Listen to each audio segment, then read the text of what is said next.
Chapter 12. I don't know what to react kaya nag-isip ako ng pwedeng sabihin na makakapag-lighten ng mood sa pagitan naming dalawa. Baka sakaling mawala ang kiliti at init sa katawan ko na muli na namang nabubuhay. Kaya mo lang naman yan sinasabi dahil nakuha mo na yung iniingatan kong, napahinto ako sa aking sasabihin nang makita kong titig na titig siya sa akin. Iniingatan mong ano, Luis? Mapang-asar niyang tanong. I blinked my eyes twice. Bigla na lang nawala sa isipan ko ang gusto kong sabihin. Hindi ko naman akalaing magiging ganito kalakas ang epekto sa akin ni Troy. Samantalang noon kahit ilang beses ko pa siyang titigan wala man lang akong maramdaman, pero ngayon, halos hindi ko na maintindihan ang sarili ko. Wala. Saad ko SAKA umiwas ako ng tingin sa kanya. Gosh, hindi ko talaga maintindihan kung bakit nauuto ako pag siya ang kausap ko. Narinig ko ang kanyang mahinang pagtawa. Naramdaman ko ang paglapit niya sa akin. Konting pagdidikit lang ng katawan namin ay napapakislat na ako. Bigla kong naramdaman ang pagdantay ng kanyang binti sa binti ko dahilan para mapabilang ako sa kanya. Are you teasing me? Kunot noong tanong ko. Nginisihan niya ako. Why are you being teased by this? Tanong niya na ang tinutukoy ay ang kanyang binti na gumagalaw pataas baba ng binti ko. Hindi ko maiwasang makiliti sa kanyang leg hair na dumidikit sa binti ko. Marahan niyang hinawakan ang pangako at iniharap iyon sa kanya. I heard him sigh. Did you regret giving your virginity to me, Luis? He asked. Nakagat ko ang aking ibabang labi at marahang umiling.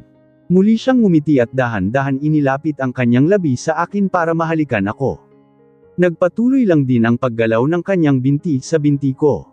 While we were kissing, naramdaman ko ang magaang hagod ng kanyang palad sa likuran ko hanggang sa magtungo ito sa ibabaw ng aking dibdib at muling nilero ang nipple ko. Ah, Troy, he chuckled and showered me some kisses on my cheeks and on my jaw pababa sa aking leeg. Mabilis kong tinampol ang kanyang braso nang maramdamang gumapang ang kanyang halik sa aking dibdib. What? Tanong niya nang magangat siya ng tingin sa akin. Hindi ba dapat nag-aasikaso na tayo ng hindi ko muling naituloy ang nais kong sabihin nang bigla siyang kumubabaw sa akin. Naramdaman ko ang pagdampi ng kanyang ari sa ibabaw ng aking hiyas. Bahagya pa nitong nasagi ang aking clitoris kaya napasinghap ako. Ano ulit iyon? I know what he's trying to do. He's teasing me hanggang sa muling bumigay ako sa nararamdaman ko. Troy please. Hindi ba tayo papasok sa, muli akong napasinghap nang magsimula siyang gumalaw sa itaas ko.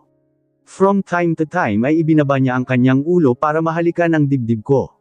He's not entering me. Itinataas baba niya lang ang kanyang kahabaan sa ibabaw ng akin. It's as if he's playing and enjoying himself on what he's doing. I'll already tell everyone that we can't go to the office today. Kunot noong napatingin ako sa kanya. That we're going to prepare for our business trip to Sagada. I almost roll my eyes at him. Ganito ba ang ginagawa ng isang taong nagpe-prepare? Boss na nakikipag-sex sa secretary niya. I tried so hard not to sound like I was judging him but it turned out that way.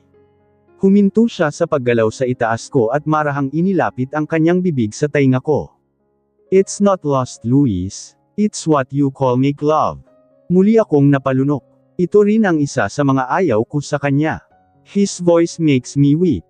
Parang wala akong kakayahang lumaban sa kahit anong gagawin niya, dahil boses pa lang niya, nadadala na ako. And you're not just my secretary, you're my girlfriend. Hindi pa kita sinasagot. Malakas ang loob na sabi ko. He didn't answer. Naramdaman kong muli ang pagtaas baba niya sa ibabaw ng aking namamasang ari. Dahil doon, hindi ko na maitanggi na nagugustuhan ko talaga kung anong ginagawa niya. Binilisan niya ang pagtaas baba, napapadaing ako sa tuwing matatamaan nito ang mani ko. How I wish he would enter me now. Kasi pakiramdam ko, mababaliw ako kung hindi.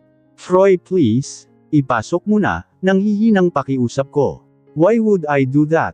Hindi mo naman ako boyfriend. Pakiramdam ko nag-init ang pisngi ko sa kanyang sinabi. Tama nga naman siya. Hindi ko pa siya boyfriend but what can I do? Matapos niyang gawin sa akin iyon, don't tell me na bibitinan niya ako.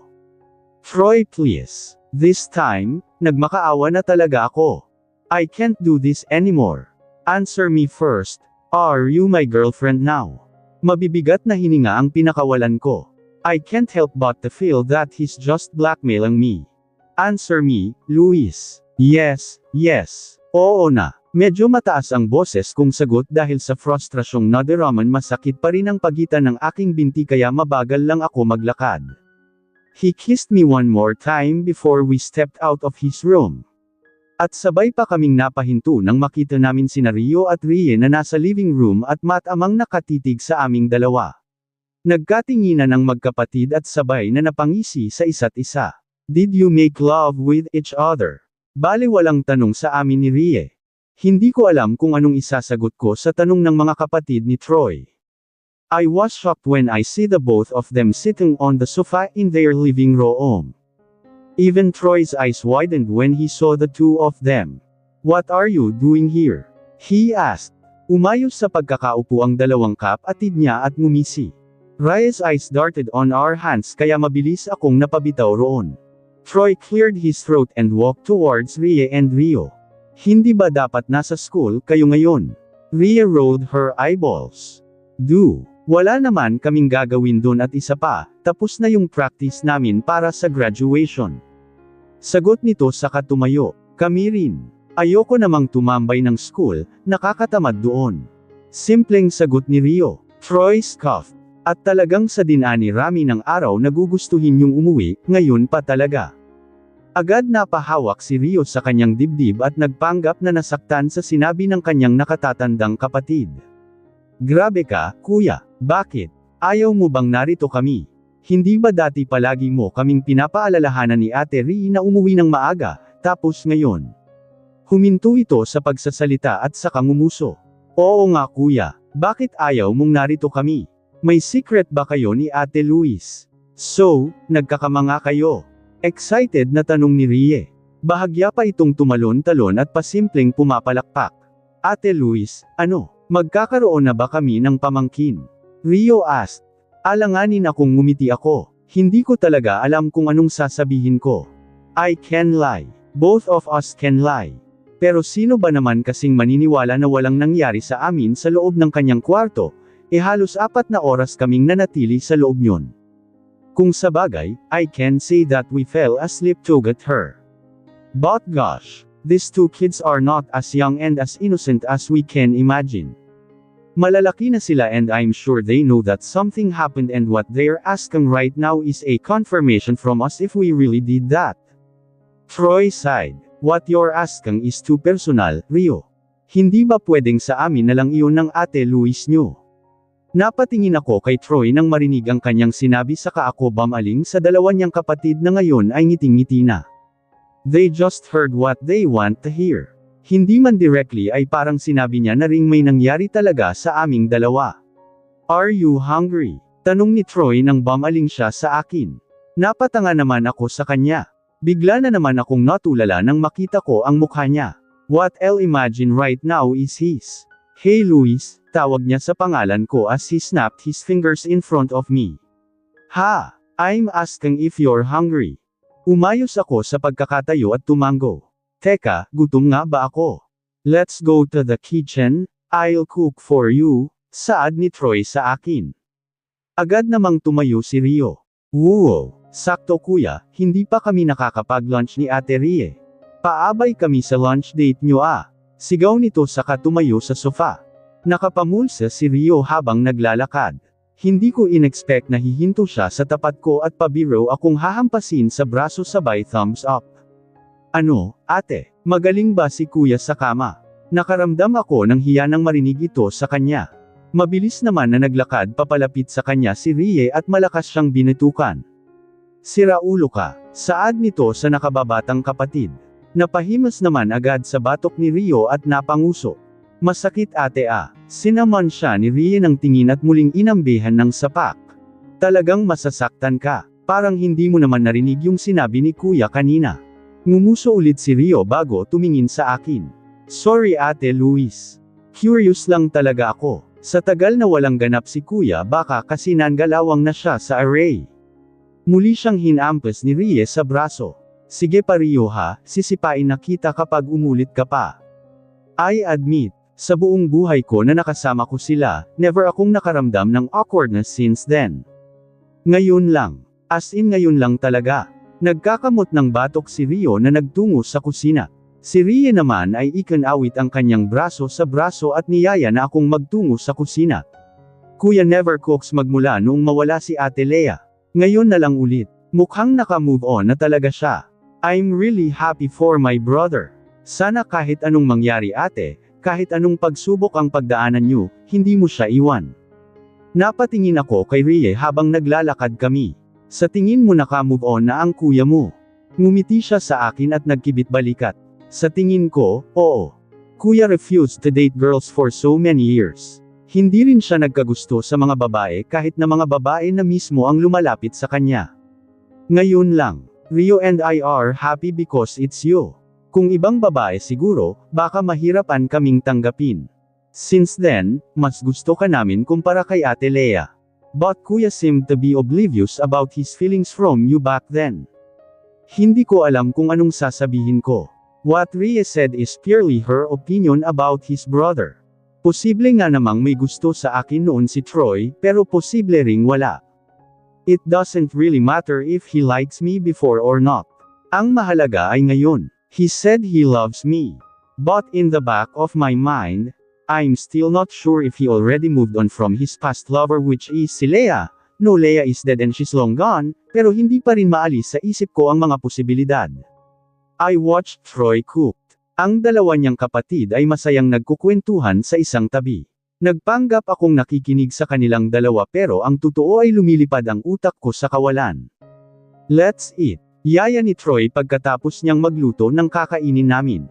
Pinagsilbihan niya ako. Siya ang naglagay ng pagkain sa pinggan ko at siya rin ang nagsali ng tubig sa baso ko.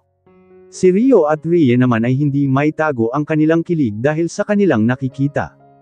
From time to time I can hear them saying, "Sana all." Pinandidilatan ng mata ng kanilang kuya pero imbes na tumahimik ay mas lalo pa silang nang asar.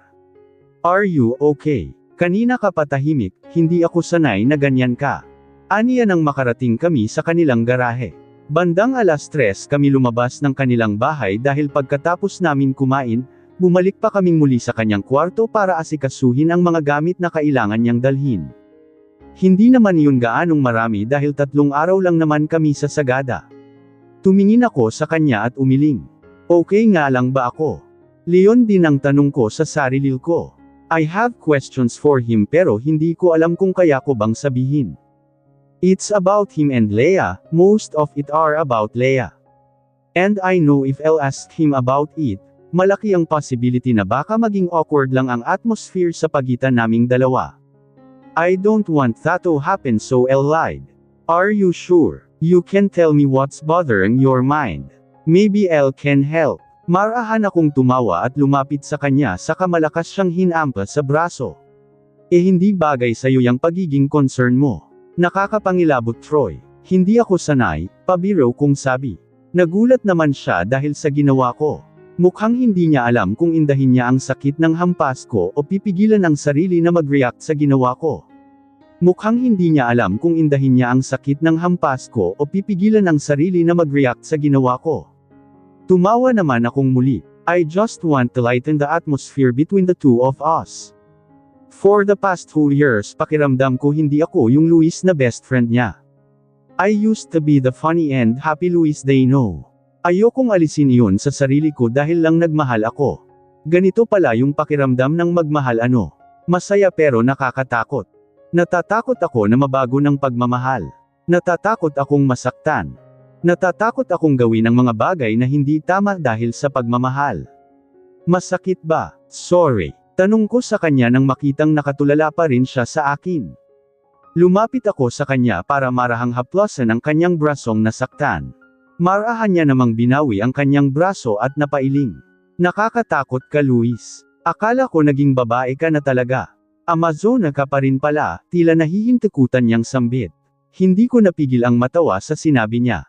Lumapit ako sa kanya at hinawakan ang kanyang magkabilang pisngi at hinalikan siya sa labi. Napakurap naman siya ng 3 beses. Nang lumayo ako sa kanya ay agad nang inisihan ko siya. So ayaw mo na sa akin.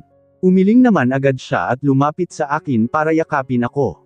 Never kitang aayawan. Love na love kaya kita, sabi niya sa kahinalikan ng buhok ko. Akala ko ay uuwi na kami sa bahay. Nagulat na lang ako nang huminto ang sasakyan niya sa parking lot ng mall. Anong gagawin natin dito? Kunot noong tanong ko sa kanya. We'll buy clothes for you.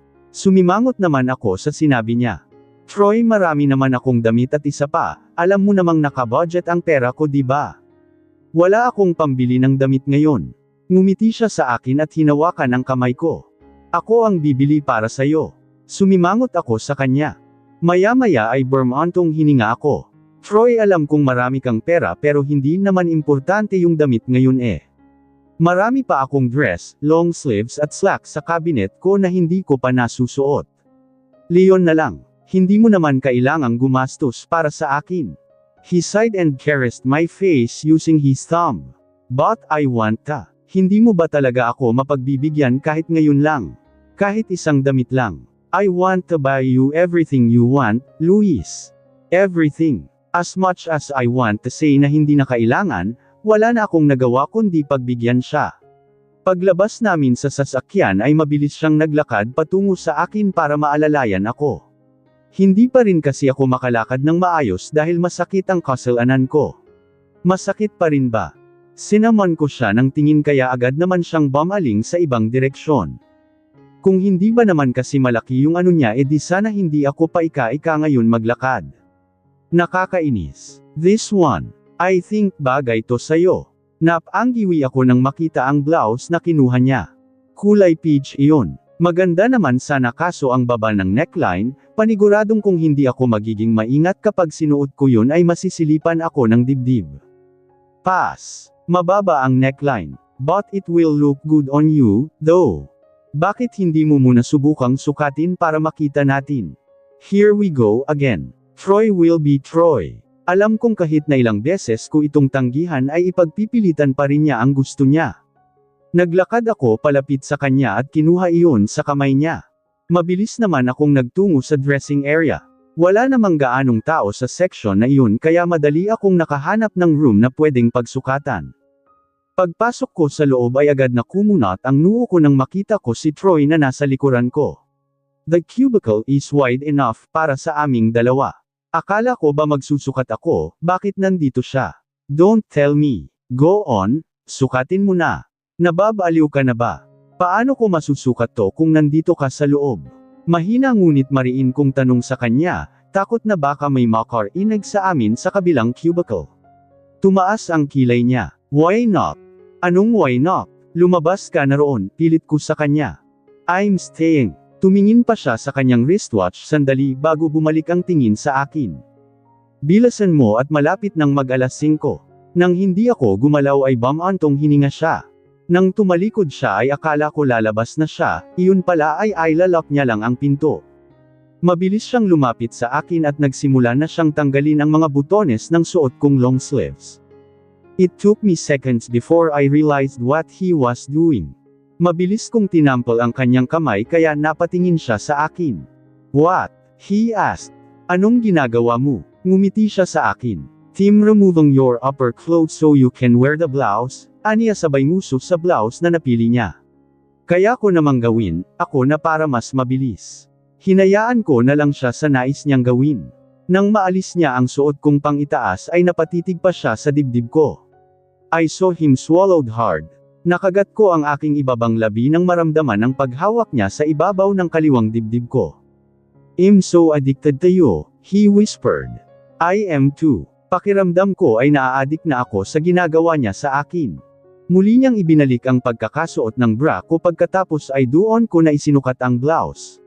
Maganda naman ito kaya pumayag na ako na bilhin niya ito para sa akin. Nakahinga lang ako nang maluwag nang makitang walang tao sa area nang lumabas kami sa cubicle. Nang makalabas kami sa store ay nagtungo pa kami sa bilihin ng ice cream. He bought me my favorite flavor of ice cream. Kinain namin iyon sa labas bago kami sumakay sa sasakyan. Akala ko gagabihin kayo bungad ni mama sa amin nang makapasok kami sa loob ng bahay. Lang beses ko nang sinabi kay Troy na okay lang kahit hindi niya ako ihatid sa loob para makauwi na siya ng maaga pero ayon, mapilit pa rin talaga ang loko. Pasensya na Tita Grace, nagpatulong po kasi ako kay Luis na mag-asikaso ng mga gamit na dadalhin namin bukas sa biyahe. Sagot naman ni Troy. Napahinto si Mama sa pagwawalis sa sala at makahulugang tumingin sa akin bago bumaling kay Troy. Ibig sabihin ay talagang tuloy kayo bukas. Hindi ko alam kung bakit kailangan pa iyong tanungin ni Mama na para bang kinukumpirma niya ang desisyon ni Troy. Wala ka bang nakakalimutan kung anong meron bukas? Tanong ni Mama. Gusto ko siyang sawayin dahil sa sinabi niya. Hindi ko na nga binubuksan ang ganoong usapan kay Troy dahil baka biglang mag-iba ang kanyang mood tapos si Mama biglang magtatanong ng ganoon. Napayuko si Troy sandali at marahang tumango. Yes tita, it's Leah's death anniversary. Napayuko na rin ako nang marinig ang sinabi ni Troy. May pakiramdam na lumukab sa buong pagkatao at hindi ko iyon moari kung lungkot ba o tampo. Hindi pa rin pala talaga niya nakakalimutan si Leah. Sa totoo lang hindi ko alam kung tama ba itong nararamdaman ko. Hindi ko alam kung tama bang magselos ako sa isang taong matagal nang patay. Umuwi ka na Troy para makapagpahinga ka na. Ikaw Luis, umakyat ka na sa taas. Tutulungan kitang mag-ayos ng mga gamit mo. Kapag si Mama ang nagsabi, wala akong ibang gagawin kundi sumunod.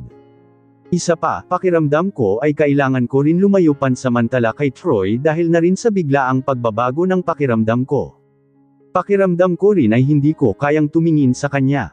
Sige po Tita Grace. Troy's voice trailed off. Tumingin siya sa akin at tipid na ngumiti bago nagpaalam. I gave him a nod in return. Nang makita kong nakalabas na si Troy ay walang sabing tumalikod na ako at umakyat sa hagdan at naglakad patungo sa aking kwarto. Pagpasok ko sa loob ng kwarto ko ay agad kong ibinaba ang aking bag sa aking working table at nagtungo sa air condition para buksan ito.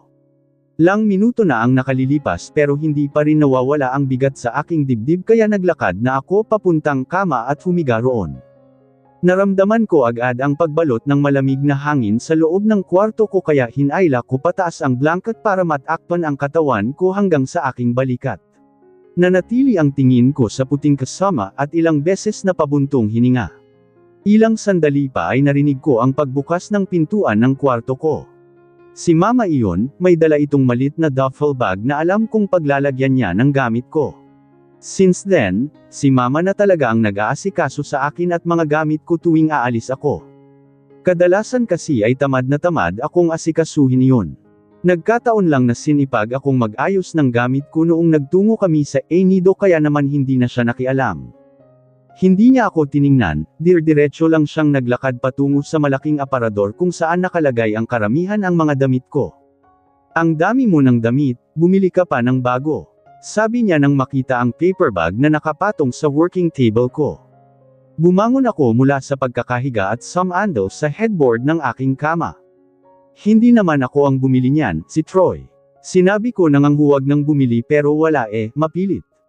Ano pang magagawa ko, ganoon na siya magmula pa noon. Saad ko, lang sandali pa ay nagdesisyon akong bumangon para tulungan na si Mama sa pagpili ng mga damit na dadalhin ko. Siguro ay puro long sleeves at sweater na lang since malamig ang klima sa Sagada. Baka ikamete ko ang ginaw pagdating namin doon. Tahimik akong namili ng aking isusuot. Panay lang ang abot ko kay Mama ng mga damit na mapipili ko. Anak, may problema ba? Napatingin ako kay Mama at mabilis na umiling. She was asking if I have a problem kaya tumanggi ako. Hindi ko rin kasi sure kung problema ba itong nararamdaman ko. Nalulungkot lang naman at mabigat ang pakiramdam ko. It's all my emotions. Siguro ay kapag naitulog ko na ito ay mawawala na rin paggising ko. Nanatili ang titig sa akin ni Mama kaya bumantong hininga ako at muling humarap sa kanya. Ibinalik ko sa pagkakahanger ang damit na hawak ko at marahang kinuha ang kamay ni Mama at mataman siyang tinitigan. Wala po akong problema, Mama. Umiling naman siya at marahan akong hinayla palapit sa kama at sabay kaming umupo roon. Kilala kita Luis, hindi mo ako maloloko. You're not okay and I can feel it. Nanay mo ako at anak kita. Kapag may napapansin akong kakaiba sa'yo, ay hindi ako mapalagay. So tell me, what's wrong anak? I bit my lower lip and looked at her. Mabigat lang po yung dibdib ko, Mama. Naramdaman ko ang pagpisil ni Mama sa kamay ko bago siya nagsalita. Is it about Troy? Matagal akong napatitig sa kama ko bago tumango. Are you bothered about what he truly feels? Muli ay tumango ako. Layan din anak ang iniisip ko noong mismong araw na nalaman kong may relasyon kayo ng best friend mong iyan. Sa totoo lang, hindi ko alam kung matutuwa ba ako kasi sa lahat ng magiging boyfriend mo ay siya pa ang napili mo. Siya kasi yung tao na matagal mo nang kilala. Marami ka nang alam tungkol sa kanya at sa pamilya niya. And I could say that his siblings are good people too at mababait. Wala akong masabi kay Troy pagdating sa pagiging mabuting kaibigan sa'yo at pagiging boss mo. Pero alam mo anak, hindi ko rin maiwasang malungkot para sa iyo. We both know that he's a broken person. Yes, nak. Alam kong matagal nang wala si Leah, pero iyong pagmamahal niya para rito, pareho nating alam na hindi pa rin nawawala. Habang nakikinig ako sa sinasabi ni Mama ay hindi ko na mapigilan ang sarili kong isipin ang mga posibilidad. I'm not saying that he doesn't love you. He does at sigurado ako roon, anak. Pero mahal niya rin si Leah kahit na ilang taon na itong patay. Kaya gusto kitang tanungin ngayon. Kaya mo bang magmahal ng isang taong hindi pa tapos magmahal ng iba?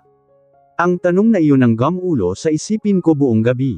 Alam kong dapat ay natutulog ako at dapat maayos akong makapagpahinga ngayon dahil bukas ay may biyahe na naman kaming pupuntahan pero hindi ko magawa. O ate bakit ganyan ang hitsura mo? Tanong sa akin ng kapatid ko habang kumakain kami ng agahan kinabukasan.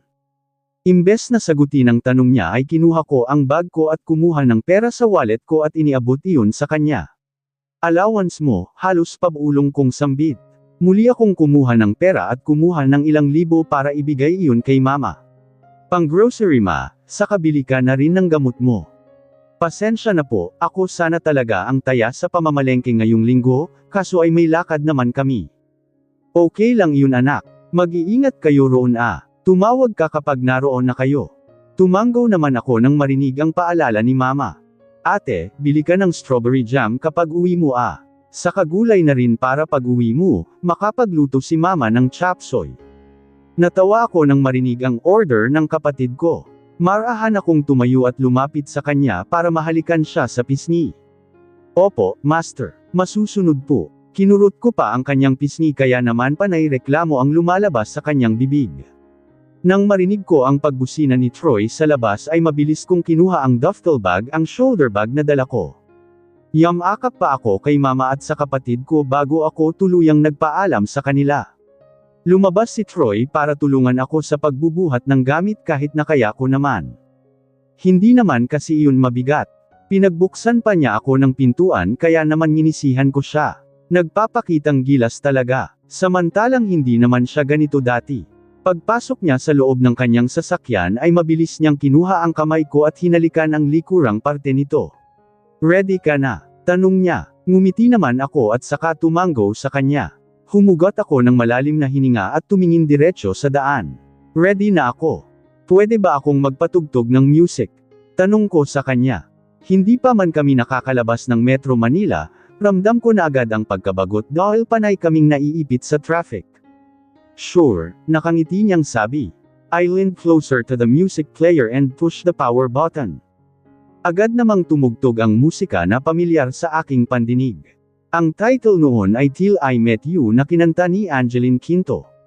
It's also the official soundtrack of one of my favorite movie, She's Dating the Gangster.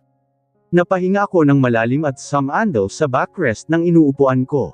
My face was facing the window. Kitang-kita ko ang mga sasakyan na na-stuck sa traffic gaya Norman. I remember this song, kaso iba pa yung kumanta noon. I forgot the singer but the song is the same. Napalingon ako kay Troy na ngayon ay nakangiti sa akin. I didn't know that he knows songs like this. Love song kasi ito. E ni minsan ay hindi ko naman siya nakitang nakinig ng music. At kailan mo naman ito napakinggan? Tanong ko sa kanya. Sandali siyang nag-isip bago muling tumingin sa akin. When we were kids. Noong unang beses kang pumunta sa bahay namin. I heard it in our cassette player. Napapatitig naman ako sa kanya. Talaga ba? How could he not tell me about it? Sa tagal ng pagkakaibigan namin, ni minsan ay hindi niya iyan nasabi sa akin. Oh, gulat ka no? Natatawang sabi niya. Inirapan ko naman siya. Bumitaw ang isa niyang kamay sa steering wheel ng kanyang sasakyan at inilahad ito sa harapan ko. Ngumiti naman ako at hinawakan ang kamay niya. He intertwined our fingers. Marahan niyang inilapit ang kanyang labi sa likuran ng kamay ko para mahalikan ito.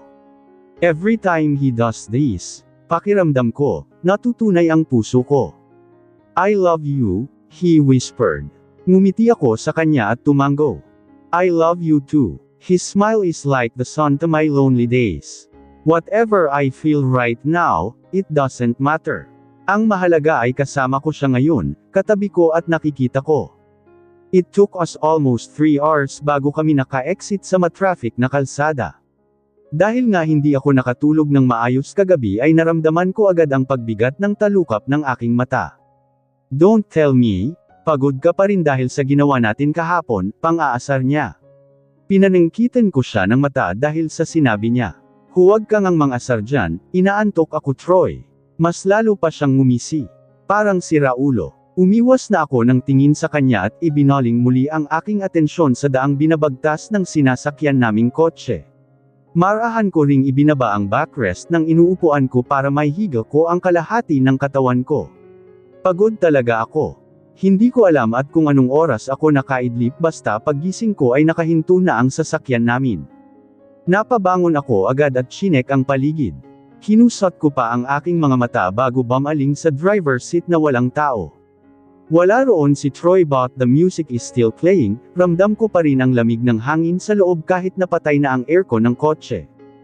Inayos ko ang buhok ko bago ibinalik sa dating posisyon ang upuan ko. Ilang sandali pa ay bumukas ang pintuan ng driver's seat. Mula roon ay pumasok si Troy. Bahagya pa itong nagulat nang makitang gising na ako. How's my girl? Tanong niya habang inilalagay ang kanyang pinamailing pagkain sa malit na lamesang nakapagitan sa aming dalawa. What did you buy? I asked. Spaghetti and chicken joy and coke. Sagot naman niya. Tipid akong ngumiti at tumango sa kanya.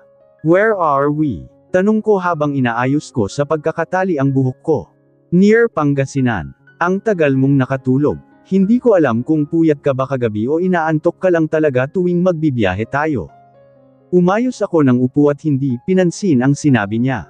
Paano ko ba naman kasi sasabihin sa kanya na kaya ako hindi nakatulog kagabi ay dahil inisip ko silang dalawa ni Leia at ang pagmamahal niya kay Leia.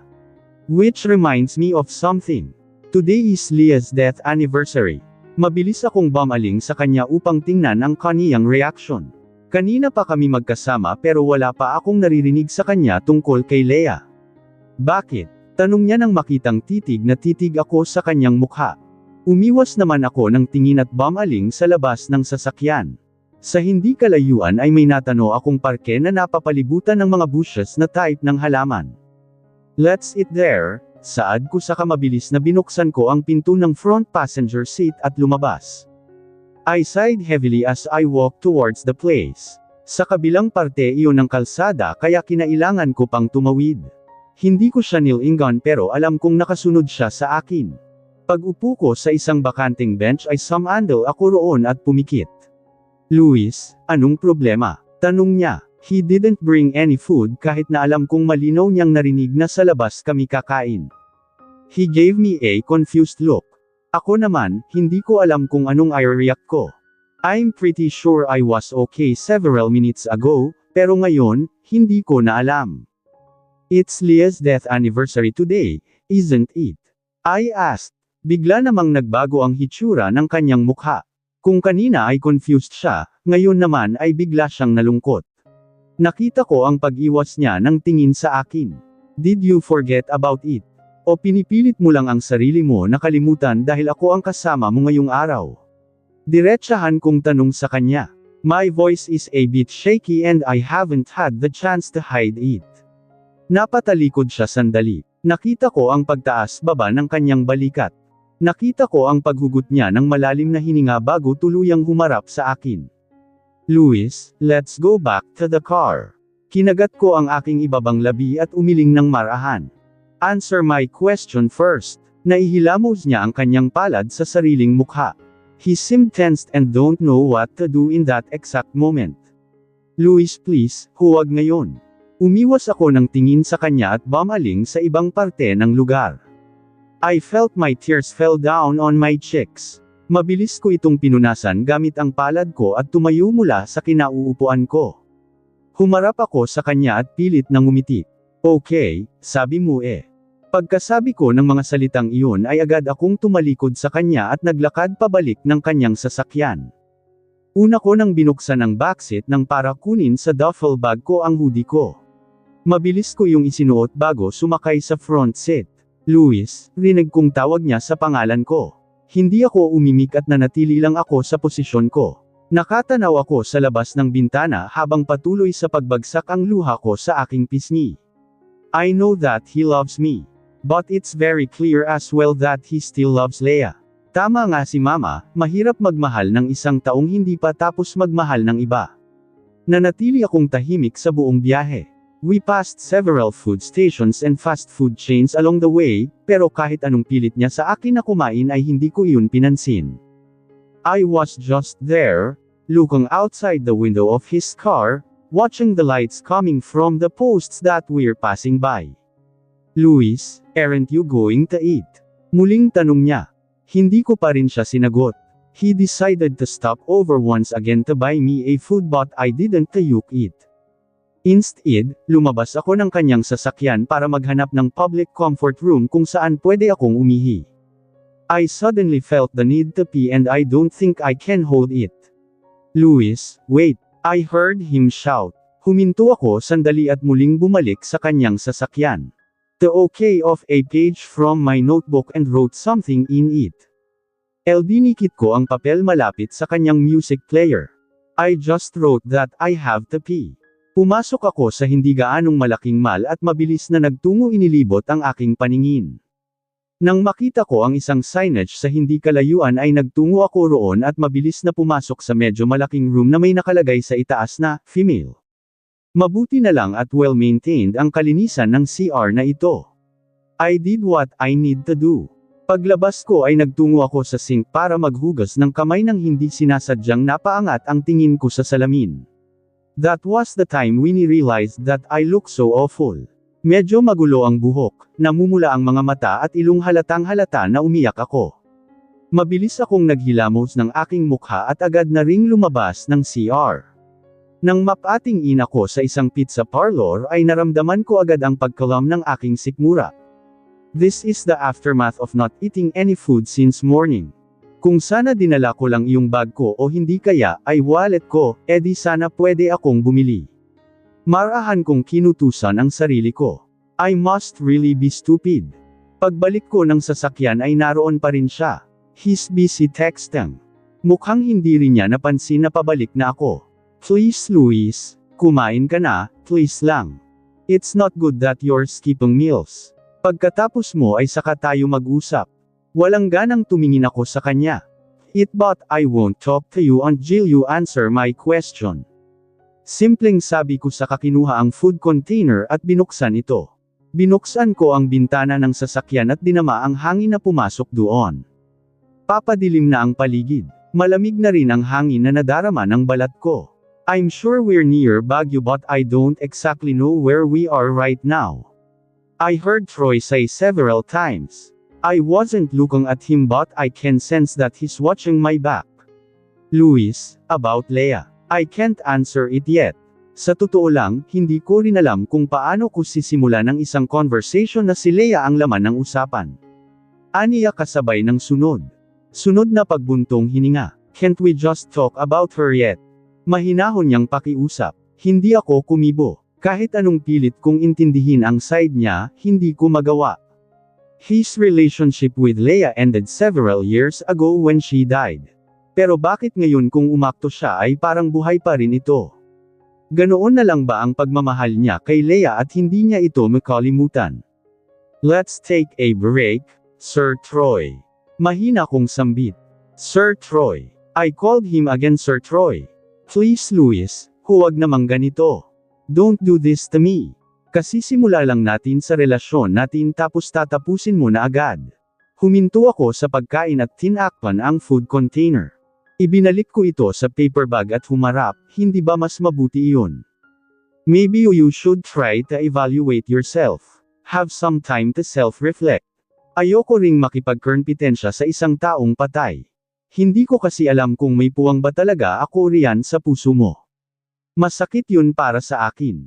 Agad siyang lumapit sa akin at hinawakan ang kamay ko. Luis, mahal kita. Doon na tumulo ang luha ko. Sunod-sunod ang pagpatak nito sa aking pisngi. But then I didn't look down. Pero mahal mo pa rin siya. You can't love two people at the same time, Troy. I know that Leia is dead but I can feel that she's alive in your mind and in your heart. Na siya pa rin talaga at wala pa rin akong sariling puwang dyan, sabi ko sabay turo sa dibdib niya. Gusto kong isantabi yung nararamdaman kong lungkot, pero hindi ko magawa kasi alam kong hindi ko deserve na masaktan ng ganito. Kaya please, let me go for a while, and when you've finally decided and you already have the answer to my question, you can come to me. Nakita ko ang pamumuo ng luha sa kanyang mga mata. He was holding my cheeks and wiping my tears using his thumb. Please no, pakiusap niya habang umiling-iling. We have to. Para na rin makapag-isip-isip tayo pareho.